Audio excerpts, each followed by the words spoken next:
Hello everyone, welcome to the class. आज हम करने वाले हैं क्लास 9th के, आप देख सकते हैं 17 मोस्ट रिपीटेड क्वेश्चंस। मैं हूं आपकी एसएसटी की educator Pearl Batra at rank plus. हमने 17 क्वेश्चंस करने हैं आज। कोशिश रहेगी कि बहुत कम टाइम में हो जाए बिकॉज क्लास लंबी करने का कोई फायदा नहीं है। I will be discussing 17 questions here जो मोस्ट प्रोबेबल है कि आप अपने एग्जाम में देखने वाले हो।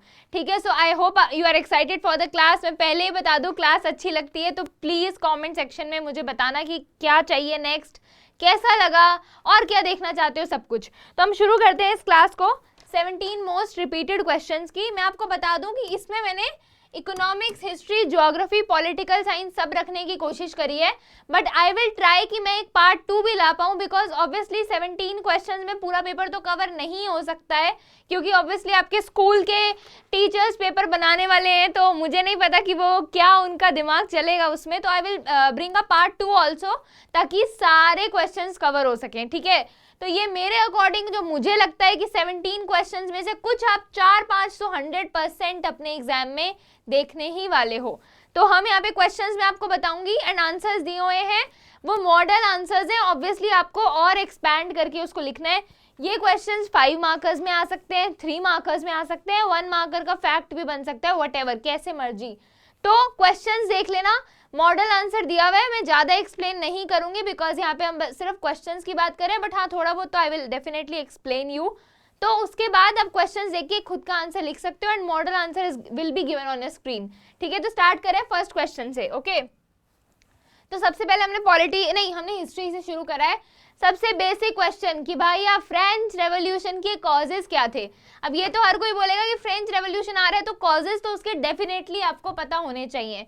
तो सिंपल से ऐसा है, ऑब्वियसली इसमें आपको और फैक्ट्स जोड़ने हैं, बट मॉडल आंसर में आप लिख सकते हो कि सोशल इनइक्वालिटी थी, first state, second state, third state, इनका रोल लिख के आना है आपको। इकोनॉमिक हार्डशिप्स क्या चल रही थी ये लिख कर आना है। लुई 16, बेस्टाइल, है ना, ये सब इवेंट्स जो हैं ये सब आपको लिख कर आने हैं। और एनलाइटनमेंट के आइडियाज का, रूसो का कॉन्ट्रीब्यूशन क्या था, वॉल्टेयर का क्या कॉन्ट्रीब्यूशन था, एनलाइटनमेंट के आइडियाज, साइंस, रीजन, लॉजिक, इन सब का कैसे रोल प्ले करा, आपको सब कुछ लिखना है। कल्चर, रोमांटिसिज्म, एवरीथिंग मिला के आपको इसमें एक आंसर लिख कर आना है। ऐसा क्वेश्चन मोस्ट प्रोबेबली आपके पेपर में बन सकता है। ठीक है, तो नेक्स्ट क्वेश्चन पे आ जाते हैं। नेक्स्ट क्वेश्चन है describe the reign of terror and its impact on France या फ्रेंच रेवोल्यूशन, कुछ भी बोलो। तो राइन ऑफ टेरर, अब राइन ऑफ टेरर पे मोस्टली क्वेश्चंस पूछे जाते हैं, राइन ऑफ टेरर पे मोस्टली क्वेश्चंस पूछे जाते हैं। तो इसमें सबसे पहले आपको कुछ चीजों का नाम लिखना है, जैसे कि जैकोबिन्स वाला कीवर्ड जरूर यूज करना है, मैक्सिमिलियन रोबेस्पियर के बारे में आपको जरूर बताना है, king Louis 16, queen Mary Antoinette, इन सब का क्या रोल था, कैसे फियर जगा और कैसे ये इंसिडेंट हुआ, ये आपको लिखकर आना है। और क्या एक रोबेस्पियर का कैसे डाउनफॉल आया, everything. This is just a model answer जो मैंने बहुत शॉर्ट में लिखा है, क्योंकि ऑब्वियसली मैं आपको पूरा तो लिख कर नहीं दे रही हूँ, बट यस मैंने आपको इंपॉर्टेंट पॉइंट्स इसमें कवर कर दिए हैं, तो प्लीज अच्छे से कर लेना। Now coming on to the third question. Third question में आपसे रशियन वाले में पूछा जा सकता है कि मेंशेविक्स एंड बोल्शेविक्स में क्या डिफरेंस है। इसमें से मोस्टली क्वेश्चन बन जाता है। अगर मैं आपकी एग्जामिनर होती तो डेफिनेटली ये देती कि what is the difference between Mensheviks and Bolsheviks, उनकी आइडियोलॉजी, उनकी थिंकिंग, उनके पार्ट पे कैसे डिफरेंस थी। तो सबको पता है कि बोल्शेविक्स तो लेनिन जी का था, व्लादिमीर लेनिन जी का था। उन्होंने क्या कहा था, स्मॉल डिसिप्लिन्ड पार्टी होना चाहिए प्रोफेशनल रिवोल्यूशनरीज की, जिससे क्या होगा, प्रोलेटेरिएट रेवोल्यूशन। प्रोलेटेरिएट और बोर्जियोइस, इन दोनों का मतलब पता होना चाहिए, मैंने मेरी मेंटी में करवाया था आपको। फिर है मेंशेविक्स। मेंशेविक्स किसका था, जूलियस मार्टोव का था। उन्होंने बोला था एक ब्रॉड बेस्ड पार्टी होनी चाहिए, ब्रॉड बेस्ड पार्टी होनी चाहिए और मास मेंबरशिप होनी चाहिए, है ना। ये एक मेजर डिफरेंस है, इनकी आइडियोलॉजी में भी है, तो ये आपको देख लेना है और याद कर लेना है। ठीक है, coming on to the next question करते हैं। और बीच बीच में अभी तो ये लाइव नहीं जा रहा है आई थिंक, तो प्लीज अपनी बातें मेरे को बताओ यार कमेंट सेक्शन में, कैसी चल रही है सबकी प्रिपरेशन, कब एग्जाम है, क्या देखना है नेक्स्ट, क्लास कैसी लग रही है, क्या कमी छोड़ रही है मैम आपकी, सब बताओ मुझे। ठीक है, तो अक्टूबर रेवोल्यूशन का सिग्निफिकेंस, तो अक्टूबर रेवोल्यूशन के तहत, अक्टूबर रेवोल्यूशन के आसपास या फिर रशियन रेवोल्यूशन कुछ भी कह लो, उसके आसपास क्वेश्चन आते हैं। अक्टूबर रेवोल्यूशन से पहले की जो कहानी है वो भी आती है। तो बोल्शेविक्स ने लिया था, क्यों करा था? Overthrown of provisional government, establishment of Soviet power, global impact, ये सब आपको लिख कर आना है। Model answer is provided. I hope आप इससे भी बेटर आंसर लिख कर आने वाले हो। This is just the model answer. Okay, now next, treaty of Versailles. Treaty of Versailles कब हुई थी? 1919। क्या मैंने आंसर में दिया है? हाँ, ऑब्वियसली दिया है, ठीक है। तो ट्रीटी ऑफ वर्सिलीज क्या थी, उसका नाजिज्म, जर्मनी, इन सब पे क्या इम्पैक्ट था? ये क्वेश्चन सबसे प्रोबेबल है, तो इसको आपको पता होना चाहिए कि ट्रीटी ऑफ वर्सिलीज ने क्या करा था? हार्श टर्म्स लगा दी थी किस पे? जर्मनी में। वर्ल्ड वॉर 1 कब हुआ था? वर्ल्ड वॉर 1 कब हुआ था? किसके बीच में हुआ था? एलाइड एक्सिस पावर्स, ये सब आपको पता होना चाहिए, ठीक है। टेरिटोरियल लॉसेस था, मिलिट्री रिस्ट्रिक्शन हो गया था, क्या रिपेयरेशन थी और कैसे ये बढ़ा, ये सब आपको ट्रीटी ऑफ वर्सिलीज में लिख कर आना है। दिस इज मोस्ट बेसिक कि ये सब आपको पता होना चाहिए, ठीक है।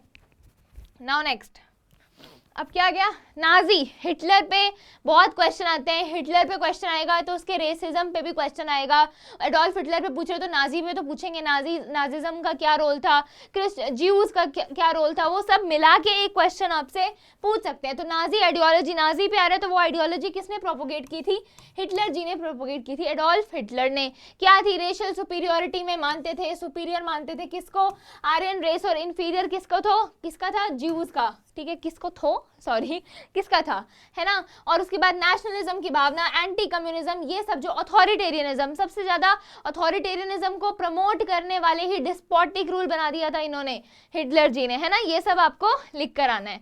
Now coming to the next question which is very basic, first chapter है what is democracy and why democracy. मैं अपने 5 मोस्ट इंपॉर्टेंट 5 मार्कर्स में पूरी पॉलिटी चिल्ला के आप लोगों को समझा चुकी हूँ। तो आई होप अब आपको ये पता हो what is democracy, why democracy is important. सबको पता है democracy for the people, by the people, of the people, है ना। ये सब हम ही चुन रहे हैं। It is important, freedom of expression, belief, इन सबके लिए डेमोक्रेसी इज इंपॉर्टेंट। अगर डेमोक्रेसी होगी तो इंडिविजुअल राइट्स प्रोटेक्ट हो पाएंगे, क्योंकि हमारे पास कॉन्स्टिट्यूशन है हमारा अपना। हम इक्वालिटी प्रमोट कर सकते हैं, अकाउंटेबिलिटी प्रमोट कर सकते हैं, अब्यूज ऑफ पावर नहीं होगा। अब्यूज ऑफ पावर क्यों नहीं होगा? Because everyone is equal, so there is separation of power, division of power, checks and balances, सब कुछ है एक डेमोक्रेटिक अरेंजमेंट में। दैट्स वाई डेमोक्रेसी क्या होता है, और डेमोक्रेसी एक बेसिस है, is a root, grass root of government, है ना। ग्रास एक बेसिस है, ग्रास रूट तो गलत बोल दिया मैंने, ठीक है। Now next, significance of preamble. मैं आपको पहले बता चुकी हूँ, अगर प्रियम्बल पे क्वेश्चन आता है इट्स बेटर आप अपना आंसर एक अट्रैक्टिव वे में शुरू करो, that preamble actually signifies the meaning of we the people of India. ऐसे करके आप प्रियम्बल से शुरू करोगे तो definitely you are gonna get extra marks. तो प्रियम्बल का सबको पता है कि क्या होता है, ये मेंटी में भी हम कर चुके हैं प्रियम्बल पूरा डिस्कस। इंडियन कॉन्स्टिट्यूशन की moral guiding principal and philosophy है, ठीक है। रिफ्लेक्ट क्या करता है इसमें, आप सोवरेन, सोशलिस्ट, सेक्युलर, रिपब्लिक, ये सब वर्ड्स जैसे आपकी एनसीईआरटी में साइड में बॉक्सेस में दिए हुए हैं वो लिख कर आओगे तो और बेटर है ना। क्या रिफ्लेक्ट करता है? कोर वैल्यूज, हमने अभी डिस्कस करा, सोवरेन, सोशलिस्ट, है ना। ये सब स्टेट के ऑब्जेक्टिव बताता है कि स्टेट को जस्टिस, लिबर्टी, इक्वालिटी, फ्रेटर्निटी, ये सब मेंटेन करना है। और guides interpretation, preamble provides a framework, provide करता है फॉर इंटरप्रेटिंग द कॉन्स्टिट्यूशन। तो ये सब होता है प्रियम्बल में, okay. Now next, describe the main feature of the Indian electoral system. Indian electoral system से भी बहुत क्वेश्चन आते हैं। इंडियन इलेक्टोरल सिस्टम में क्या है? यूनिवर्सल एडल्ट फ्रेंचाइज है, everyone has to vote regardless of sex, gender, caste, creed, है ना, स्टेटस, है ना। हाँ, कास्ट क्या होता है आर्टिकल 16 में? सेक्स, रेस, कास्ट, जेंडर, और एक चीज और होती है बर्थ, प्लेस ऑफ बर्थ, है ना। ये सब होता है ना। फिर क्या है? एफपीटीपी, इंडिपेंडेंट इलेक्शन कमिश्नर है हमारे पास, चीफ इलेक्शन कमिश्नर, फिर 2 इलेक्शन कमीशन, रेगुलर इलेक्शंस, हर 5 ईयर्स बाद आपको इलेक्शन करवाना जरूरी है। तो ये इंडिया का इलेक्टोरल सिस्टम है पूरा, ठीक है। ये क्वेश्चन भी आता है। Now next, how does the Indian constitution ensure the separation of power among the different branches of government? Separation of power आप सबको पता है, लेजिस्लेटिव, एग्जीक्यूटिव, जुडिशरी के बीच में आपको बतानी है। इट इज इंपॉर्टेंट कि आपको ये पता हो। इसमें आप प्राइम मिनिस्टर का रोल भी लिख सकते हो, Lok Sabha responsible to executive, directly responsible to Lok Sabha, ये सब भी लिख के आ सकते हो।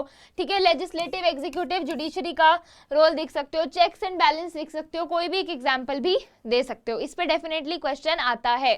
Okay, now next, fundamental rights. ये तो सबको पता है फंडामेंटल राइट्स। अब देखो, मैंने आपको 5 मार्कर वाली जो क्लास थी उसमें करवाया था कि फंडामेंटल राइट पे सेपरेट क्वेश्चन भी आ सकता है, कि मान लो 5 मार्क्स में आ जाएगा, राइट टू इक्वालिटी को एक्सप्लेन करो, राइट टू रिलीजन को एक्सप्लेन करो, रिट्स को एक्सप्लेन करो, कॉन्स्टिट्यूशनल एंड राइट्स को एक्सप्लेन करो, ये सब आ सकता है। ठीक है, माइनॉरिटी राइट्स को एक्सप्लेन करो, राइट टू एजुकेशन को एक्सप्लेन करो, ये सब अलग से भी आ सकता है।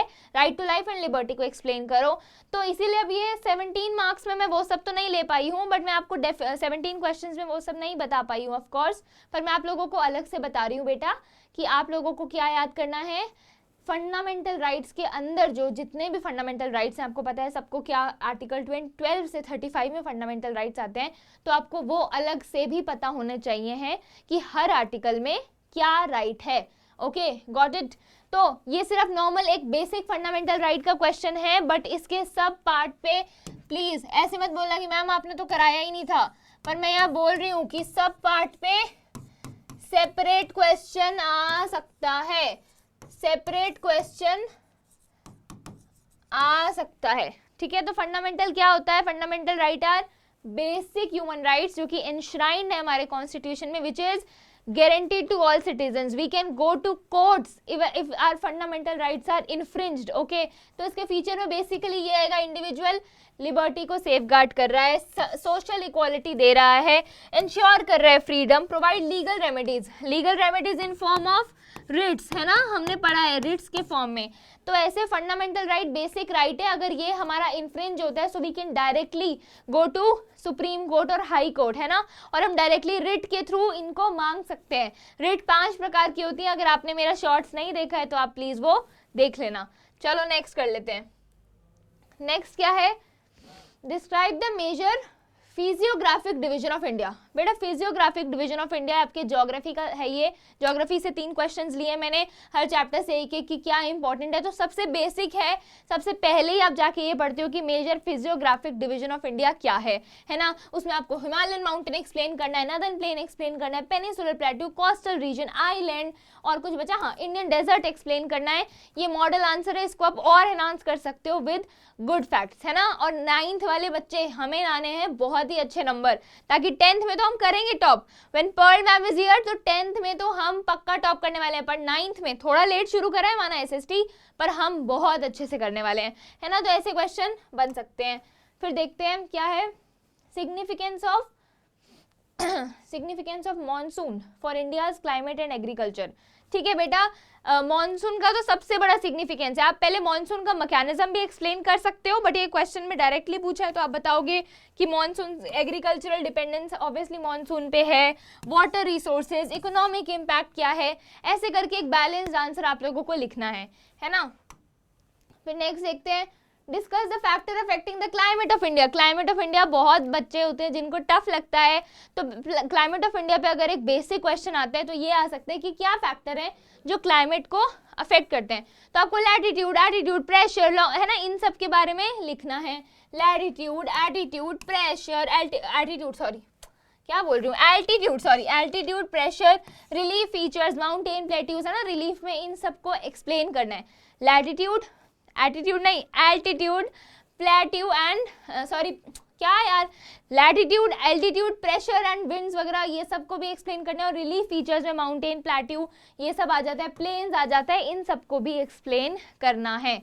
ठीक है, चलो नेक्स्ट आ रहा है हाँ, economics is my favourite, economics मुझे बहुत पसंद है ना। तो इकोनॉमिक्स से बहुत इजी क्वेश्चन बनता है, सिर्फ 3 ही तो चैप्टर हैं, बहुत अच्छे से आप अच्छे से क्वेश्चंस कर सकते हो। सबसे पहले आता है human capital in economic development. तो हमने सबने पढ़ा है कि human capital is skill, education, knowledge, है ना। Human capital is an asset, है ना, it is not a liability for a country. Human capital is a big asset, है ना। तो आपसे पूछ सकते हैं is human capital a asset और liability? So human capital is a asset, है ना। इस पे क्वेश्चन आ सकता है क्या होता है कलेक्टिव स्किल, नॉलेज, एक्सपीरियंस, ये सब, है ना। और उसका रोल क्या है इकोनॉमिक डेवलपमेंट में? अगर ह्यूमन कैपिटल है तो ऑब्वियसली प्रोडक्टिविटी बढ़ेगी, इनोवेशन बढ़ेगी, हेल्थ आउटकम इंक्रीज होंगे, सोशल बेनिफिट्स भी मिलेंगे, है ना। ये सब क्या है? ह्यूमन कैपिटल का आउटकम है, ठीक है। Now next, discuss the structural challenges in achieving food security act.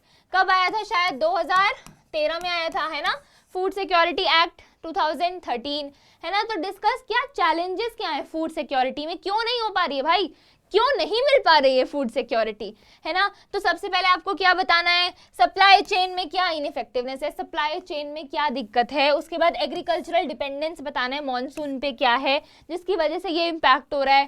फिर इकोनॉमिक एक्सेस क्या है, मार्जिनलाइज्ड कम्युनिटीज को ये सफिशिएंट फूड ग्रेन क्यों नहीं मिल पाते हैं, ये भी एक रीजन है ना। Policy implementation, public distribution system, इन सब के बारे में आपको एक्सप्लेन करना है। Model answer is given, okay.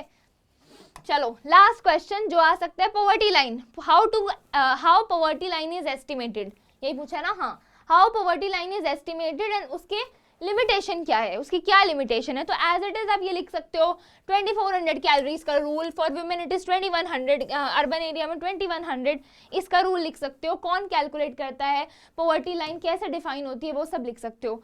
Limitation क्या है, यूनिडायमेंशनल मेजर, स्टैटिक थ्रेशोल्ड, प्राइस का वेरिएशन, नॉन फूड एक्सपेंडिचर, ये सब इसकी लिमिटेशन है। आपके एनसीईआरटी में एज इट इज दिया हुआ है, ये आप लिख के आ सकते हो, ठीक है। तो हमने अभी डिस्कस, ज़्यादा मैं डिटेल में नहीं बता पाई हूँ, but I provided you with the model answer, screenshot आप ले सकते हो। तो ये थे 17 most important questions class 9th के। आई होप आपको सेशन बहुत अच्छा लगा हो।